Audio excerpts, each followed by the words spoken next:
अस्सलामुअलैकुम रहमतुल्लाहि वबरकातुहू। और सब लोग कैसे हैं। अब हम इस वक्त तैयार होके जा रहे हैं अपनी नंद के यहाँ बकरीद मिलने। तो ये मेरी बकरीद के चौथे दिन की क्लिप है। तो यहाँ पे हम लोग बकरीद मिलने के लिए अपनी नंद से पहले ही फ़ोन पे बात कर चुके थे, तो उन्होंने सब इंतज़ाम कर रखा था खाने पीने का। तो अब हम लोग पॉलीटेक्निक से होते हुए इंदिरा नगर और फिर खुर्रम नगर जाना था। तो ये पॉलीटेक्निक का जो ऊपर वाला पुल देख रहे हैं ये मेट्रो का है, और ये खुर्रम नगर का नया फ्लाईओवर बन रहा है जो साल भर हो गया और बन के तैयार ही नहीं हो पा रहा है। ये वैसे ही के वैसे ही दिखाई दे रहा है, लेकिन अभी स्टार्ट नहीं हुआ। फिर हम लोग घर पहुंच गए और घर पहुंचने के बाद चाय नाश्ता हुआ, फिर खाना लग गया। खाना माशाल्लाह से बहुत ही टेस्टी था। तो हम लोगों ने कहा अब खाना खा चुके हैं, अब क्या किया जाए। तो हम लोग थोड़ा सा आराम करने लगे। खोए से बनी है। अच्छा, मैदे में भून दिया।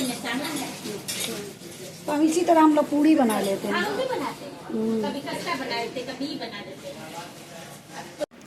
अभी हम लोग खाना खा ही रहे हैं, तो मेरी नंद साहबा जो थी वो शाम के नाश्ते की तैयारी करने लगी।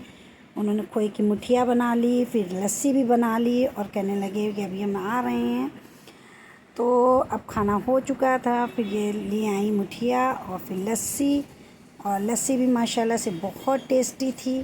तो ये हमसे पूछने लगी, हमारी नंद जी हैं, कैसी बनी है। हमने कहा बहुत टेस्टी बनी है।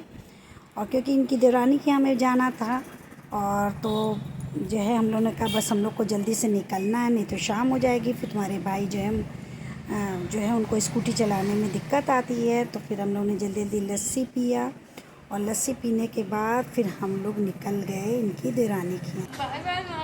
अल्लाह हाफिज़। ये खुर्रम नगर के आगे कल्याणपुर है, उसी में रहती हैं। फिर हम उनके फ्लैट में गए, तो फिर नीचे उनके यहाँ लिफ्ट लगी हुई थी, जीना नहीं चढ़ना पड़ा। तो अल्लाह का शुक्र है। तो फिर अब इनको लेके फिर हम लोग लिफ्ट से ऊपर इनके फ्लोर पर पहुँचे। वो देख के इतनी खुश हो गई, कहने लगे अरे वाह भाभी आ गई हैं। तो अब हम लोग जो हैं फिर ये अपने उसकी नाश्ते पानी की तैयारी करने लगी। अब जाहिर सी बात है बकरीद में गए थे, तो इन्होंने सेवइयाँ, दही बड़े और सब चीज़ों का इंतज़ाम किया हुआ था। और माशाल्लाह यहाँ भी बहुत ही अच्छा लगा। और ये मेरा जो है नंद का बेटा है जो बीमार रहता है, मतलब इनकी डायलिसिस होती है। फिर हम इनके ड्राइंग रूम में आ गए, और ड्राइंग रूम में होते हुए मैंने उनको बच्ची को मेरे को ईदी देनी थी, तो मैं इनके किचन में आ गई। और किचन में आने के बाद फिर मैंने अनुषा को जो है ईदी दी, और ईदी देने के बाद फिर हम लोगों ने कहा आप चलना चाहिए। तो अल्लाह हाफिज़ कहते हुए फिर हम लोग नीचे आ गए, और ये स्कूटी निकालने लगे गेट से बाहर, और करते हुए फिर हम लोग अपने घर की ओर चल दिए, और अल्हम्दुलिल्लाह बाराबंकी पहुंच गए।